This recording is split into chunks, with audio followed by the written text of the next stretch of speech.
Oh my lord. Yeah, I have a bit of a pedal obsession. And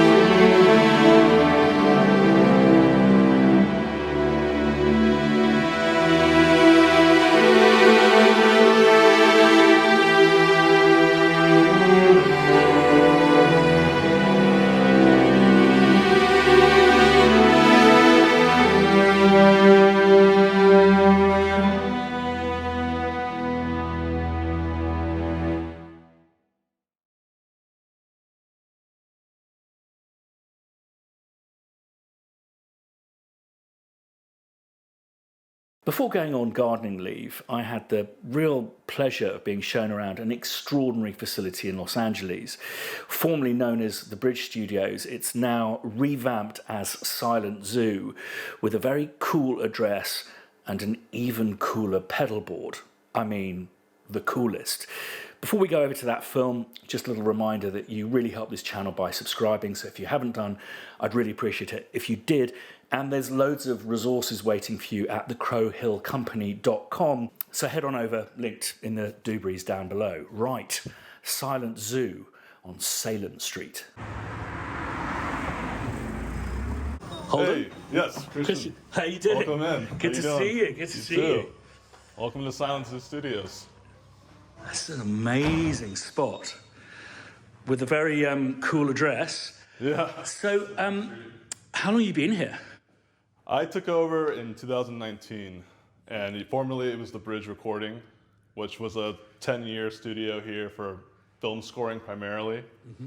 And you'll see there's some of the shows and movies that were done here over the years that we pay homage to a little bit. And we opened in 2020, just before the pandemic, unfortunately. So Oh, that must have been tough. really tough. We had to cancel all our bookings, close down like everyone did.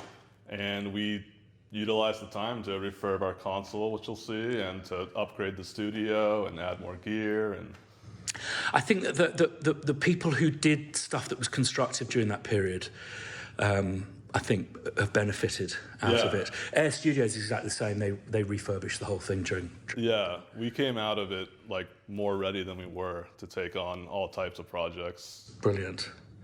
So, where now? Yeah, so this is our lobby.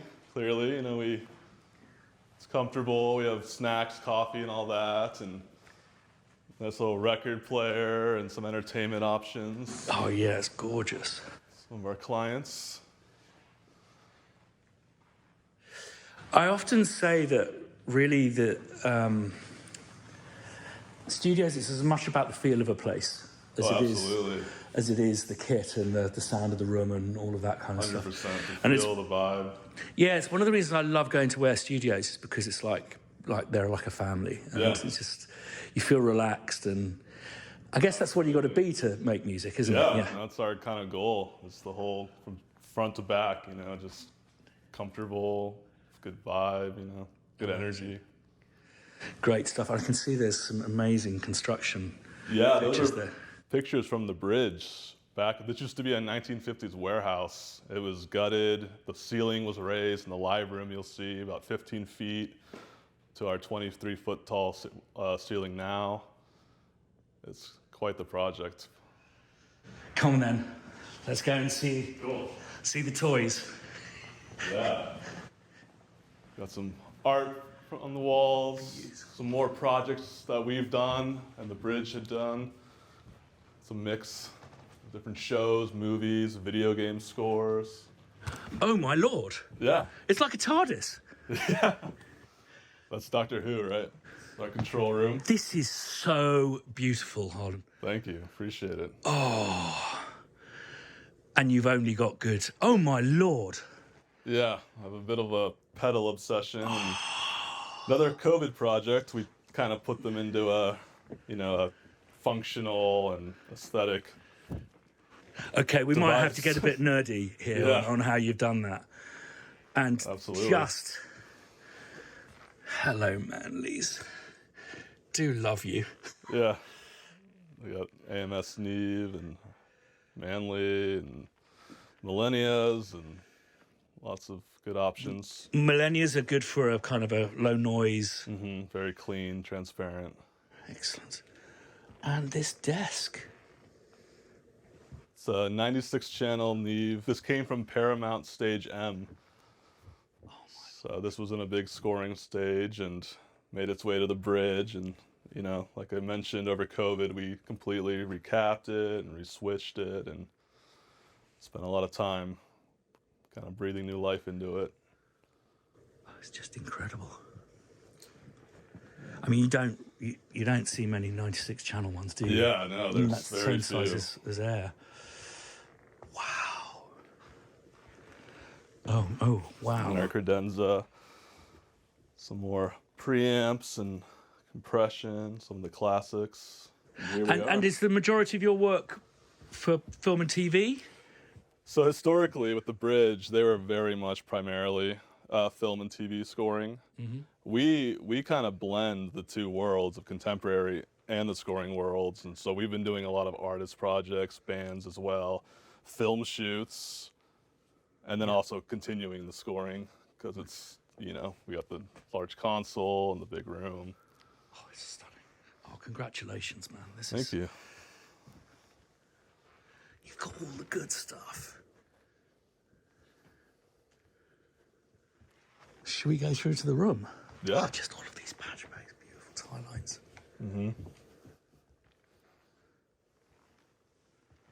And it's I mean, I was kind of fazed by the size of this is a big control room. Yeah, it is, which is really nice for a large team to come in and kind of get comfortable. Like we've had teams of 10, 15 come in here and, you know, And park themselves. nattering clients as far away from the desk as possible. Yeah. Yep. I had one experience where a director got so bored of the scoring process, Really. they just started watching film trailers, full blast. Just on their computer. British Grove Studios, just like...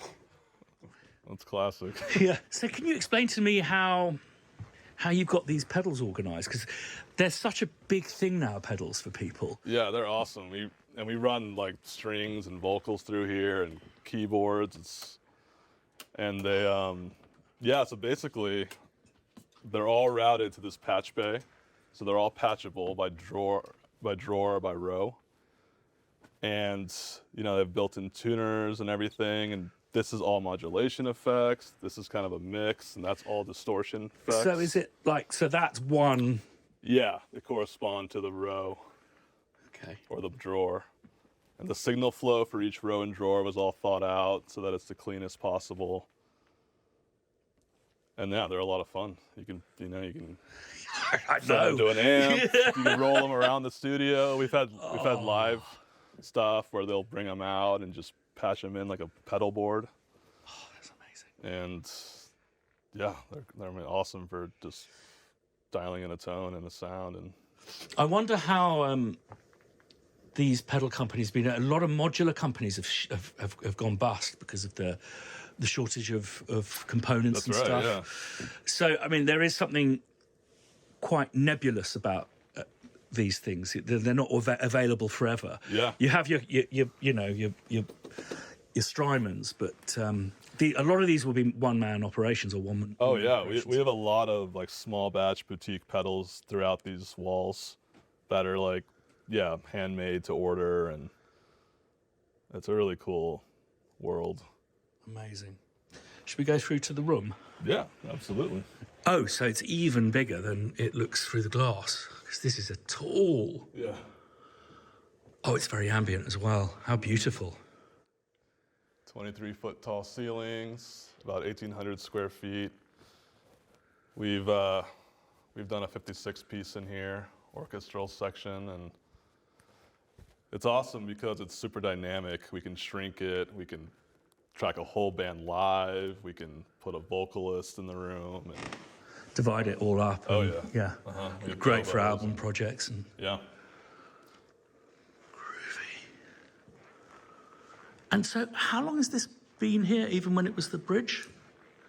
So the bridge finished finished completion in 2009. Oh, right. So it's So about end of 2009, 2010, it opened as the bridge.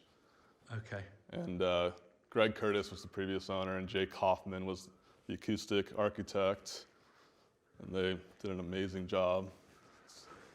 I'm sure people love playing in this room. Yeah, it's really fun to have all the musicians in here and like hear how excited they are to be back in here from the days of the bridge or even for the first time. And you know, the room gets a lot of praise, which is cool and awesome to hear from them. I'm getting distracted. Oh, no problem. Yeah. Look at this backline.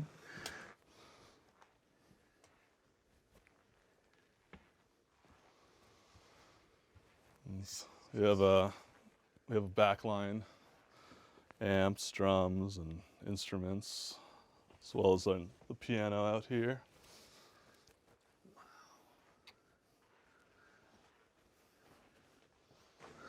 And that's a concert D, isn't it? Exactly, yeah.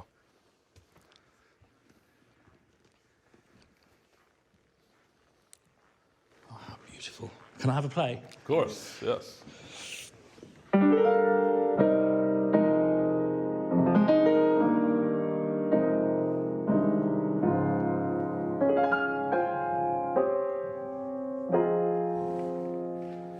She's a beaut. So often Steinways can be so bright. But I guess it's a biggie, isn't it? Yeah, But the room is, it's not as bright as I thought it would be. It's got a lovely mellow sound to it. Yeah.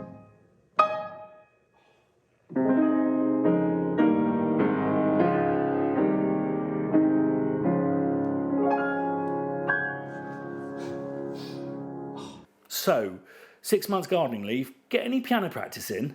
And what's your mic cupboard like? If I can... Yeah. So we actually just finished remodeling the mic locker. So there's still a little bit of, some stuff in the process, but we have dynamic mics in these drawers. What? I think that snort is because of the sheer number of amazing microphones in those drawers. That come out. And everything from, classics to electro voice and so on. And then up here we have some ribbons and little cubbies, Coles and some vintage RCA stuff, a lot of the new AEA stuff, which is great. Beautiful. Do you know why they're called Coles? I don't, actually. It was two guys who worked at the BBC who invented them. One was called Colin and one was called Les. Oh, and they put it together? Yeah. That's awesome. It's very BBC. That's good to know. I like that. I just heard them called something else recently, too. Really? Another brand. Yeah. So you have condensers in here. We have Sheps, a lot of Neumann, Sennheiser, AKG, Soyuz, and a lot of different options. Beautiful. And then over here is where we keep our tube mics. Got Neumann 149s and a lot of Sound Deluxe stuff, which was built by David Bach. So what's your preferred tree? The tree? Yeah. Right now we have a lot of the new Telefunken stuff. Right. And they have a tri-mono set, which was kind of designed for a Deca tree. Cool. And they have the spherical attachments. Yeah. And those have sounded great. We've been using those a lot recently. Brilliant. And then we have stereo C12s from Telefunken, as well as Elam, their U47, more AEA and RCA 44Bs, and yeah, a lot of different. Stunning. I have more tubes in here, but yeah, just more U99s and 149s. And Neumann are re-releasing a lot of stuff at the moment, which is becoming quite an expensive... The M49Vs are very enticing. I got a couple of them. Oh. They are very, very nice. Yeah. But I'm dreading them re-releasing the M50s. Have you put them in a big room yet? Yeah, I've used them as like a outriggers, and they really are lovely. Really are lovely. Cool. Just less brittle than the the more modern ones. But it's interesting. I work with a guitarist, and he prefers the modern one for that. So it's nice that they have a place. Yeah. Absolutely stunning. Well, thank you so much for showing it to me. Pleasure. Thank you. I mean, the question I was going to ask before letting you get on with it is, a studio this size, does it require a lot of maintenance? And how do you just do you just have to call people in? And well, I'll put all of your details in the doobries down below. And thank you so much for letting me have a look at this wonderful place. Our pleasure. It's great to have you in, Christian. Thanks so much for the guys giving up their precious time to show us around. All of their details are linked in the video description down below.